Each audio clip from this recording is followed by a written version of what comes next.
De capacitatea noastră de a ne aduna și de a ne mobiliza pentru progres în societate sau pentru a contesta și sancționa abuzuri, au depins dintotdeauna și încă depind foarte multe lucruri importante. Dreptul femeilor la vot, dezincriminarea homosexualității, dreptul la odihnă a lucrătorilor, interzicerea vivisecției sunt doar câteva exemple din istoria recentă. Și da, au existat oameni în istorie suficient de cool și suficient de incomozi pentru autorități, încât să fi protestat și luptat pentru toate aceste cauze, plus încă alte câteva, cum e cazul filozofului și matematicianului Bertrand Russell, pe care activismul l-a și adus în arest de câteva ori. Mi-ar fi plăcut ca acest video să fie despre cât de ușor e să ne folosim puterea în acțiuni colective și mișcări sociale în era activismului digital. Pentru că așa pare, că e mai ușor decât niciodată să facem ce a făcut Bertrand Russell și să ne implicăm în zeci de cauze importante pentru societate. Adică să facem ca mediul online să lucreze împreună cu noi și nu împotriva noastră. Și chiar cred că reușim uneori să facem și lucruri cu sens și impact folosind platformele social media. Să ne exprimăm revolta, să inițiem și să semnăm petiții, să organizăm proteste, strângeri de fonduri pentru diferite cauze, să sancționăm public comportamente antisociale, cum s-a întâmplat de curând în cazul Buhnici sau înainte de el cu Ilinca Vandici. Însă ceva se întâmplă apoi cu toată puterea și energia concentrate în online. Se diluează rapid și sunt greu de folosit pentru a construi comunități sau strategii pe termen lung. Iar asta nu pentru că am fi noi niște nepricepuți și nu știm cum să folosim magia social media în avantajul nostru, sau pentru că suntem leneși și nu vrem să ne punem cu burta pe carte ca să învățăm cum se face, ci pentru că mediul în sine vine cu niște contradicții despre care vreau să vorbim astăzi. În 2019, după vreo 8 ani de lucrat în corporații, mi-am dat demisia și am intrat în lumea activiștilor. Organizația non-guvernamentală pentru care am început să lucrez trebuia să-și facă mesajele auzite, ca orice alt ONG. Și ce alt loc mai bun pentru a face asta decât social media, unde e toată lumea. Așa am ajuns să petrec mult mai mult timp decât mi-aș fi dorit în mediul online. În toți acești 3 ani de folosit intens social media, recunosc că nu am avut timp, sau nu am vrut să-mi fac, pentru îndoieli și perspective critice. Dimpotrivă, am furat meserie de la alți activiști și de la tot felul de specialiști și guru în social media, am citit cărți, am căutat cursuri online, offline, the usual stuff. Aș spune că m-am marinat în înțelepciunea convențională disponibilă pe acest subiect și am internalizat narațiunea dominantă din societate, care a preluat mult din povestea pe care o aveau și iluminiștii despre știință și tehnologie, și care spune așa, că social media este acest instrument pentru progres și emancipare, care deschide nenumărate oportunități când vine vorba de comunicare, mobilizare și organizare, iar dacă nu știi cum să deblochezi acest potențial uriaș, nu e nicio problemă, e un skill, de fapt mai multe, pe care le poți învăța și chiar ai de unde. Neironic, un exemplu ar fi New Power, o carte scrisă de Henry Timms, cofondatorul mișcării filantropice Giving Tuesday, și Jeremy Hammonds, cofondatorul Avaz, de la care e posibil să fi primit și tu pe mail petiții de semnat. Dar nu vreau să vorbim despre povești de succes astăzi, pentru că mi se pare că am putea scoate ceva mult mai valoros din a ne uita critic la ce înseamnă să ai succes în online. Asta în ideea în care vom reuși la un moment dat să înțelegem de ce nu funcționează cum ne-am dori unele lucruri aici și să ne redescoperim puterea de a lucra împreună în medii care să scoată ce e mai bun din oameni, nu ce e mai rău. Aproximativ 4,26 de miliarde de oameni din întreaga lume folosesc social media. Asta după estimările din 2021, adică mai mult de jumătate din populația globală, iar așteptarea e ca până în 2027 să ajungem la vreo 6 miliarde de utilizatori active ai acestor platforme.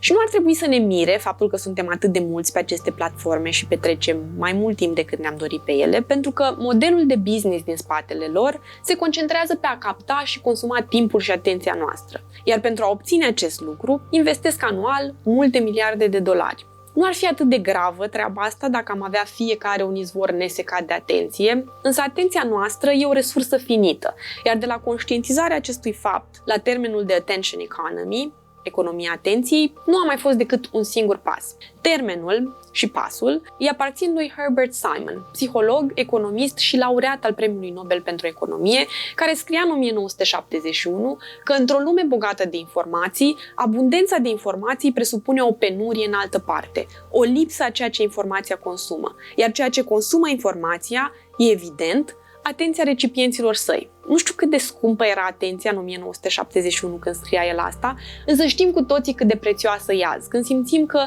nu ne mai aparține. Când intrăm pe o platformă social media cu intenția precisă de a posta ceva sau răspunde cuiva ceva și ne trezim peste 3 ore, tot acolo, făcând cu totul altceva decât ce am zis. E tare greu să ne amintim ce avem de făcut când suntem, ca să-l cităm pe Gilles Deleuze, bombardați cu discuții fără sens și cantități absurde de cuvinte și imagini.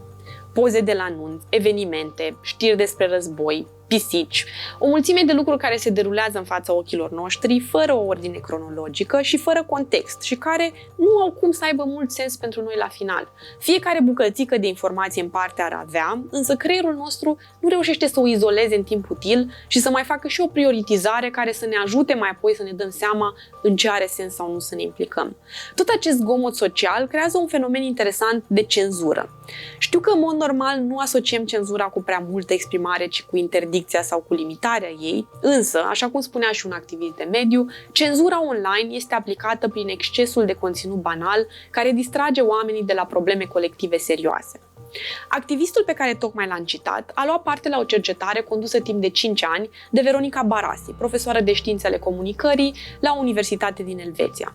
Cercetarea ei a analizat relația pe care au avut-o cu social media 3 grupuri activiste din Europa.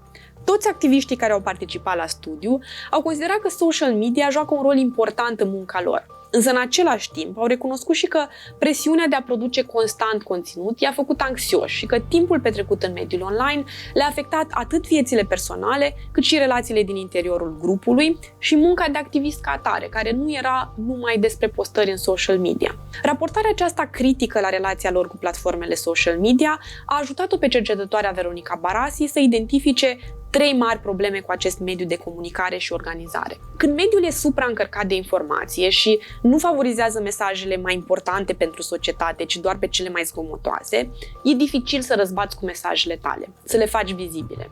Când totul e important, nimic nu e important. Iar ritmul accelerat de producere de conținut în care intră activiștii pentru a fi competitivi pe aceste platforme nu este de cele mai multe ori compatibil cu luarea de decizii sau cu procese democratice care necesită timp și răbdare. În plus, chiar și atunci când mesajele ajung să fie vizibile comunității, totul se oprește aici, la vizibilitate. Se întâmplă un fenomen interesant în care simpla publicitate a participării în mediul online, faptul că spunem că vom face ceva sau că ne asociem unei cauze, devine mai importantă decât apartenența la un grup sau colectiv care luptă pentru o cauză. Și s-ar putea să vă sune cunoscut dacă ați dat vreodată going unui protest la care nu ați mai ajuns din vari motive, dar ați rămas cu impresia că v-ați făcut porția de activism. Totodată, goana după reach și engagement distrage atenția activiștilor de la alte forme de acțiune politică, precum demonstrații, lobbying, organizare la firul ierbii sau organizare politică și creează și destul de multe tensiuni în viața socială a acestor grupuri. Și partea asta cu tensiunile chiar m-a trimis cu gândul la propria experiență de activist în mediul online, pentru că, da, au fost nenumărate ocazii în care am pierdut ore în șir în discuții contradictorii cu colegii și colegele mele despre cum ar trebui să reacționăm la un anumit comentariu, uneori critic, alteori doar răutăcios. Iar asta ne frustra enorm, mai ales atunci când aveam evenimente de organizat în offline. Ceea ce ne aduce la oaltă în social media e de cele mai multe ori o reacție emoțională comună la un anumit eveniment, la o anumită situație economică, politică sau socială. Însă acest răspuns emoțional inițial, în absența unui proiect împărtășit sau măcar a unei înțelegeri comune a conflictului care a generat reacția, produce o adeziune la grup fragilă și superficială, greu de transformat într-o colaborare pe termen lung. Veronica Barasi mai spune și că legăturile strânse din interiorul unui grup, precum și proiectele bine definite, continuă să fie rezultatul acțiunii la firul ierbii, al interacțiunilor față în față. Și nu pot să nu mi-amintesc de o întâmplare care nu are nicio legătură cu lumea activismului, dar care ilustrează destul de bine cât de superficiale pot fi comunitățile construite în social media și cum a fi viral nu e același lucru cu a fi relevant, înțeles sau susținut. În iunie anul acesta, Grace Africa, o tânără cu peste 1,3 milioane de followeri pe TikTok, a organizat un eveniment de tip meet and greet dedicat fanilor ei, la care nu s-a prezentat nici măcar un singur fan. Trist, însă în același timp un semnal important pentru noi legat de cum arată relațiile create în mediul online, chiar și în cazul unor persoane care au succes în acest mediu. Un alt lucru de care s-au plâns activiștii a fost că activismul digital a îngreunat articularea strategiilor și a reflexiilor politice. Max, unul dintre activiștii intervievați în cercetarea Veronicăi Barasi, a vorbit despre cât de complicat e de explicat modelul de descreștere economică și de contextualizat, fără a-i face pe oameni să creadă că ceea ce își doresc activiștii de mediu e să ne întoarcem cu toții în peșteră. Avem nevoie de asemenea să propunem alternative. Problema e că toate aceste analize complexe trebuie dezvoltate corespunzător. Avem nevoie de timp și spațiu. Timp și spațiu. Avem nevoie de timp și spațiu? Păi, nu tocmai acesta e marele avantaj al platformelor social media, faptul că au spulberat barierele spațiale și temporale și că acum putem comunica oricând cu oameni aflați oriunde în lume? Teoria cu privire la rolul pe care îl joacă spațiul și timpul în formarea interacțiunilor noastre sociale e destul de plictisitoare, așa că vă propun în schimb o poveste și apoi un exercițiu de imaginație. Pe când era student, prin anii 60, Joshua Merowitz a plecat într-o vacanță de 3 luni prin Europa. Suficient de mult timp încât să adune o mulțime de experiențe despre care să vrea să povestească apoi la întoarcere apropiaților. Ceea ce a și făcut. Părinții au primit versiunea cu minte a poveștii, prietenii pe cea mai aventuroasă și bonus un love story, în timp ce profesorii de la facultate au primit versiunea cultă, care includea vizitele la muzee și catedrale și câteva fine observații culturale. Vreo 2 decenii mai târziu, Merowitz scrie despre această întâmplare și ne invită să ne imaginăm cum ar fi fost dacă, la întoarcerea sa din vacanță, părinții ar fi organizat o petrecere surpriză la care ar fi fost invitați și profesorii, și prietenii, și vecinii săi, iar el ar fi trebuit să prezinte o singură versiune a poveștii sale despre vacanța petrecută în Europa pentru toată lumea prezentă acolo. Cum ar fi decurs ea? Poate că versiunea aventuroasă i-ar fi ofensat părinții sau cea cultă i-ar fi plictisit prietenii, nu avem de unde să știm, nu-i cunoaștem nici părinții, nici prietenii. Ce știm e că situația ar fi fost profund diferită de interacțiunile pe care le-ar fi avut cu audiențele izolate. Și asta scrie și Merowitz, că și dacă ar fi reușit să creeze o versiune a poveștii care să nu ofenseze pe nimeni, potrivită pentru toate grupurile prezente, ar fi fost probabil o versiune fără sare și piper, seacă. E ușor să înțelegem cum acest scenariu descris de Merowitz poate funcționa ca o metaforă pentru ceea ce trăim azi pe platformele social media, unde avem o audiență complet generalizată. Adică același mesaj al nostru e văzut și de prieteni, și de rude, și de colegi de muncă, și de necunoscuți cu care poate avem, poate nu lucruri în comun. Nu e deloc de mirare așadar că actele de comunicare eșuează des în astfel de medii în care mai multe audiențe izolate se dizolvă într-o mare situație socială omogenă, un fel de monocultură contextuală, cum spunea Jenny Odell, care nu e un accident. It's a feature, not a bug, dacă e să ne uităm la declarațiile fondatorului Facebook.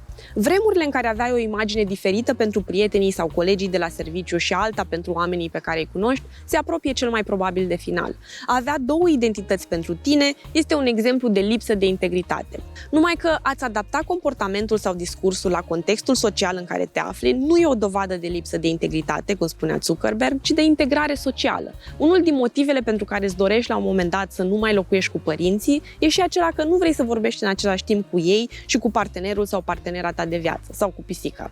Vrei să poți controla mai bine cui adresezi anumite cuvinte și care e audiența ta. Când nu reușim să facem asta și dispare structura spațio-temporală a experienței noastre, e mult mai probabil să eșuăm fie în a transmite ce vrem să transmitem, fie în a înțelege sensul unui mesaj. Eșecul acesta a primit și o denumire în teoria comunicării, cea de context collapse, colapsul contextului. Termenul este atribuit cercetătoarei Dana Boyd, însă, așa cum spunea și ea, la baza lui stă chiar munca lui Joshua Merowitz și al său No Sense of Place. Pe scurt, colapsul contextului e ceea ce se întâmplă când un număr mare de grupuri sociale distincte, implicit audiențe distincte, coexistă în același loc, iar asta creează multă confuzie și anxietate. Asta dacă vă sună cunoscut. Am vrut să menționez și acest fenomen pentru că ne ajută să înțelegem mai bine și frustrările activiștilor citați în cercetarea Veronicăi Barasi, dar și propriile frustrări. Atât elaborarea cât și înțelegerea unor teme atât de complexe precum sunt cele pe care le abordează activiștii sociali, de mediu, oricare ar fi ei, au nevoie de un timp de incubare și spațiu pentru deliberare și pentru dezvoltarea unor relații mai puternice. E suficient să ne uităm la filme precum Milk sau The Trial of the Chicago 7 sau să citim cum descria Martin Luther King King Jr. organizarea boicotării autobuzelor Montgomery, ca să ne dăm seama că elaborarea unei strategii eficiente presupune un joc constant între comunicare deschisă și închisă. E nevoie atât de întâlniri cu publicul larg, cu un mediu indistinct social cum e cel din online, însă și de multe întâlniri restrânse cu oamenii de încredere, apoi cu aliați și susținători, organizații și așa mai departe. Istoria acțiunii colective, de la mișcările artistice la cele politice, s-a petrecut în apartamente, subsoluri, baruri, cafenele, pe scări la macaz, dar și în multe spații publice, biblioteci, parcuri, plaje, amfiteatre. Iar spațiile publice se află astăzi în declin. Spațiile în care ne putem refugia cu gândurile noastre sau întâlni cu alți oameni, fără a fi obligați să consumăm ceva sau să fim productivi în vreun fel, sunt din ce în ce mai puține. Și chiar și atunci când reușim să le păstrăm, nu facem o treabă foarte bună în a le proteja de tot felul de companii și organizatori de festivaluri. Și ne putem uita la ce s-a întâmplat de curând cu Parcul Izvor din București, care a fost deja devastat de un festival anul acesta și în continuare în vizorul unei firme din grupul de companii deținute de organizatorii Untold.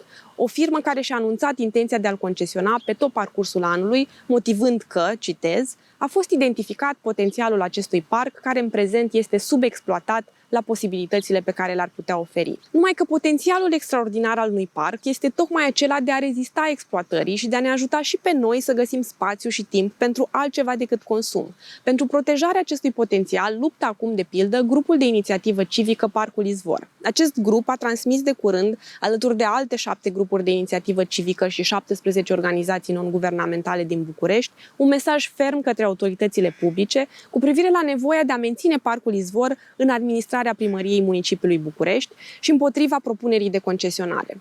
Astfel de locuri fac posibil ceea ce Hannah Arendt numea the space of appearance, spațiul apariției sau al înfățișării, adică un spațiu în care, spre deosebire de cel abstract al Twitter-ului sau Facebook-ului, nu suntem supravegheați, manipulați și distrași și nici reduși la statutul de consumatori. Într-un astfel de spațiu ne putem întâlni și cunoaște mai bine, ne putem discuta diferențele fără a le suprima, ne putem câștiga încrederea necesară pentru a acționa împreună și, poate cel mai important, ne putem asculta cu adevărat. Compozitoarea Pauline Olivero spunea că atunci când intrăm într-un mediu în care sunt păsări, insecte sau animale, acestea ne primesc și ne ascultă complet, profund, pentru că prezența noastră în mediul lor poate face diferența dintre viață și moarte pentru ele. Ascultarea este pentru toate aceste ființe supraviețuire. Însă am putea spune că inclusiv pentru noi oamenii, ascultarea e supraviețuire, mai ales dacă ne gândim la cât de multe lucruri depind de capacitatea noastră de a alege ce merită sau nu atenția noastră. Dar cum să facem să ascultăm mai bine? Spuneam în partea întâi că dacă ne dorim să ne recâștigăm atenția și să o putem redirecționa către probleme arzătoare care nu se rezolvă de la sine, precum criza climatică, atunci e nevoie să facem mai mult decât să citim despre minimalism digital în vacanță sau să mergem o dată pe an în un retreat care oferă digital detox. O chestie pe care am uitat să o zic data trecută însă e că soluțiile de acest fel nici măcar nu-și propun să conteste modul în care funcționează aceste platforme și ce fac ele cu atenția noastră, ci doar să ne ajute să ne menținem pe linia de plutire, să ne facă funcționali în interiorul aceluiași sistem, nu revoltați împotriva lui. Le-am putea numi mai bine instrumente de productivitate decât soluții la problemele de atenție generate de social media, pentru că ce urmăresc ele e să vadă cum să facem ca, păstrând lumea așa cum e acum, inclusiv aceste platforme neschimbate, să putem fi în continuare o rotiță funcțională în sistemul capitalismului de supraveghere. Însă nu de astfel de soluții avem nevoie, care să ne permită să revenim cu forțe proaspete într-un loc care ni le epuizează din nou și tot așa la nesfârșit, ci de o mișcare de rebeliune a atenției, cum o numește Johann Hari în ultima sa carte Stolen Focus. O astfel de mișcare pornește de la înțelegerea faptului că nu avem o singură soluție tehnică la toate problemele noastre de atenție și că trebuie să ne unim forțele pe mai multe fronturi. Să luptăm pentru mai puține ore de muncă, pentru o alimentație sănătoasă și accesibilă, pentru un mediu mai puțin poluant, dar și pentru a obliga aceste platforme să nu-și mai bată joc de timpul și drepturile noastre. Ca să vă țineți la curent cu progresul pe care îl face această mișcare pentru recucerirea atenției noastre, e suficient să vă abonați la newsletterul lui. O altă inițiativă pe care o admir și care a fost făcută mai populară de documentarul The Social Dilemma este Center for Humane Technology, Centrul pentru Tehnologie Umană, o organizație non-guvernamentală care își propune să regândească infrastructura digitală. Ce mi se pare foarte important la munca lor, în afară de sprijinul pe care îl oferă tinerilor, părinților, personalului didactic și oamenilor care lucrează în tehnologie, este faptul că pune accentul pe importanța reformelor politice. Pe site-ul lor există o secțiune dedicată resurselor necesare pentru propuneri legislative care să reglementeze activitatea companiilor din tehnologie, să le taxeze corect și să le oblige să fie mai transparente și să protejeze cu adevărat utilizatorii. E foarte important să rescriem legislația din domeniul tehnologiei și să învățăm cum să punem presiune în mod eficient pe schimbări legislative, pentru că de foarte multă vreme legislația din acest domeniu a fost scrisă ținând cont doar de perspectiva companiilor, adică urmărind cu prioritate sau chiar exclusiv interesele lor comerciale. Iar când legile nu le convin, marile platforme amenință cu sistarea serviciilor. Același tip de lobby pe care l-a făcut industria tutunului sau a fast food-ului pentru a-și păstra privilegiile cu orice preț, îl face acum și industria tech în goana după profit. Nimic nou sub soare. Și pentru că tot am pomenit de Avaz la început, am să menționez și de campania lor de detoxifiere a algoritmilor. Pe scurt, e vorba de pus presiune pe legiuitor să interzică amplificarea și monetizarea incitării la ură, adică a hate speech-ului care se desfășoară în prezent nestingerit pe aceste platforme. Avaz mai cere și ca aceste platforme să colaboreze cu experți independenți pentru a identifica rapid și sancționa creatorii de conținut care răspândesc dezinformare. O chestie care ne-ar fi fost foarte utilă în pandemie. Și nu numai. Cam astea sunt exemplele pe care le-am avut eu în minte. Sunt convinsă că sunt mai multe care ar fi meritat menționate, așa că vă rog și pe voi, dacă mai cunoașteți și altele sau dacă vi se pare că din lupta aceasta pentru recâștigarea atenției noastre lipsește ceva important, să scrieți în comentarii. Nu am pretenția, evident, că am epuizat un subiect atât de complex cu 2 videouri. Însă, acesta e ultimul video pe acest subiect, iar asta ca să mă pot ocupa începând cu data viitoare și de alte subiecte care mi se par interesante și cred că vi s-ar părea și vouă. Pe data viitoare. Aveți grijă de voi și de timpul și spațiul vostru.